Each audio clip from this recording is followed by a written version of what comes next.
Man, so the 82nd Golden Globe nominees for Best Female Actor, Motion Picture, Music, or Comedy. It's a hard category. I don't think it's as hard as Best Supporting Actress. That category is just I I I whittled it down to four different people because I couldn't choose. It was a hard choice. But this is tough. But I don't. Okay, I'm gonna get into it. So we got Amy Adams and Night B because I don't want to get a strike if people say I can't say a certain word. Cynthia Erivo for Wicked, Carla Sofia Gascon, and Emilia Perez, Mikey Madison. I don't know, is Mikey Madison or Mickey Madison? I think it's Mikey Madison and Nora, Demi Moore in Substance, and Zendaya in Challengers. I'm going to say this first. I'm knocking out Zendaya. There's nothing against Zendaya.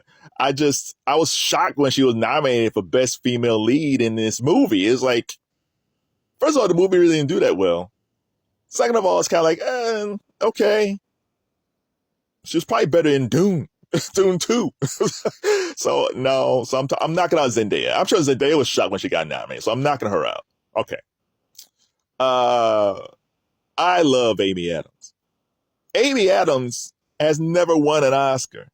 Amy Adams has been nominated so many times, and she's lost so many times. And I feel like Amy Adams probably end up winning these awards when she's in her 60s. I really think so. In this category,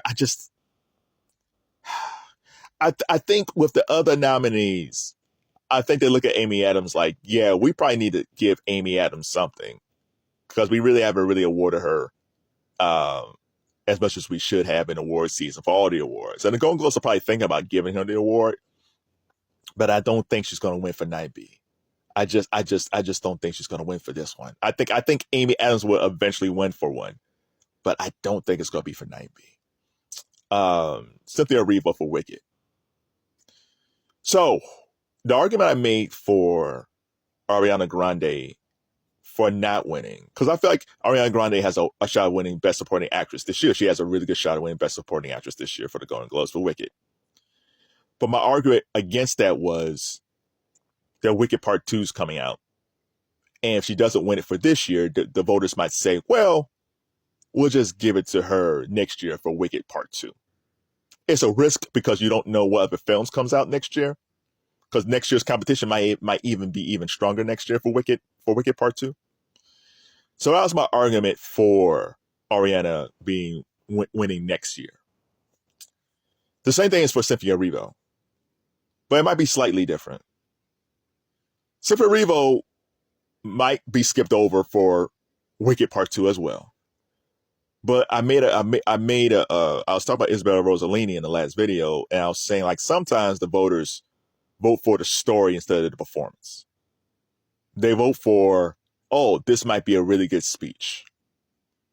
And I think Cynthia Erivo, no matter if the Oscars, the Golden Globes, whatever it is, I think, not to say she doesn't deserve the award because she was great in Wicked, but I do think if she does win, I think some of the voters like, wow, if she wins, she might give a really good speech. And sometimes that's the tiebreaker of who gives the best speech. I'm not saying this is real. This is just what I've observed, like watching so many different award shows. But she also could be skipped over for Wicked Part 2. That's what happens when you have films come out back to back, because the voters might say, well, okay, we'll take care of that in 2026. But does Cynthia Erivo has a good shot of winning? Yeah. Will I be surprised if she won? No, I wouldn't be surprised if she won. Especially if she keeps on singing that note. It's so funny watching those video people trying to sing that. It's horrible. You really got to sing. I'm not the biggest Cynthia Erivo fan, but she can really sing. Her and Ariana got a video out right now where they redid the song that I think Believe, the song that Mariah Carey and Whitney Houston did back in the day. It's beautiful. They should record it because they both have great vocals. So regardless that I'm not the biggest Cynthia Erivo fan, she is a wonderful, fantastic singer.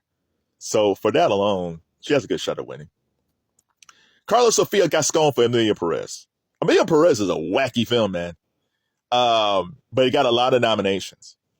And if you talk about the story, well, that's a big story. If Carla Sofia Gascon wins, of all the people in their stories, you know, she will have an interesting story because she might not be in this position again to win.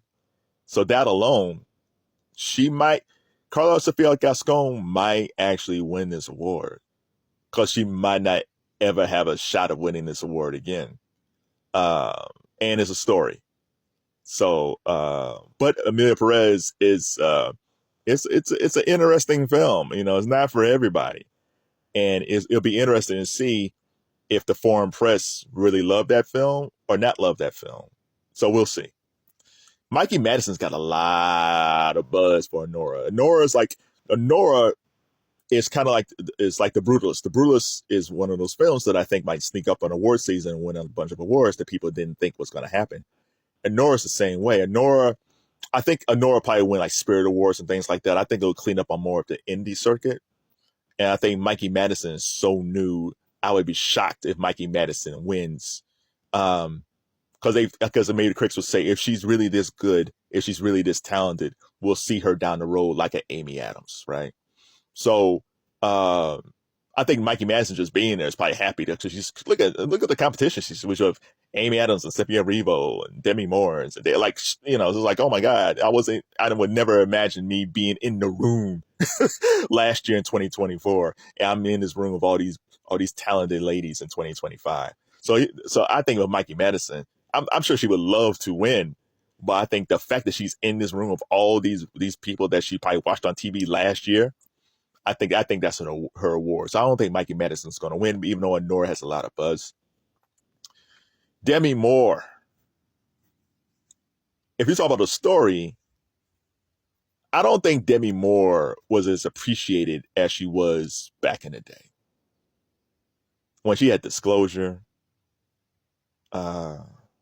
Ghost,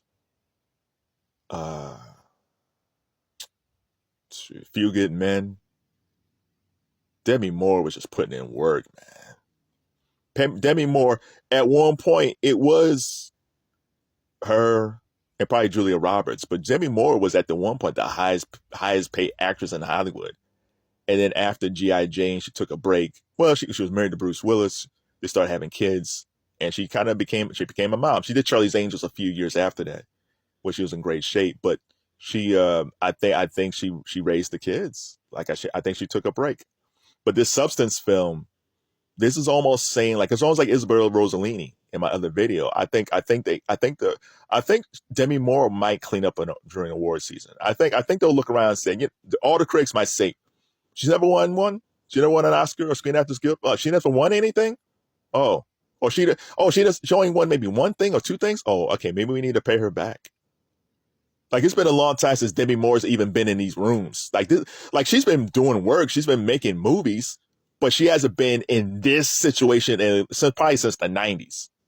So I think the critics might say, I think the voters might say, you know what?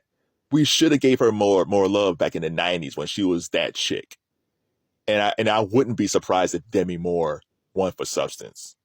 It's a crazy film. Her and Margaret Qualley are great together. Margaret Qualley has a chance to win Best Supporting, even though that's a tougher category. So I really, of all these women here, I think Demi Moore, just almost like a Lifetime Achievement Award type situation in a movie that's garnered a lot of buzz, and it's also a great story. And you got the whole thing of Bruce Willis, and Bruce Willis has dementia. It's all this stuff. So I think my pick for this is Demi Moore. Would I be surprised if Carla and Cynthia wins? No, I won't be surprised. But do I think Demi Moore will win? Yeah. So if you've seen all these films, who do you think is the best female actor in this category? And of all these films, what is your favorite film and what is your most underrated?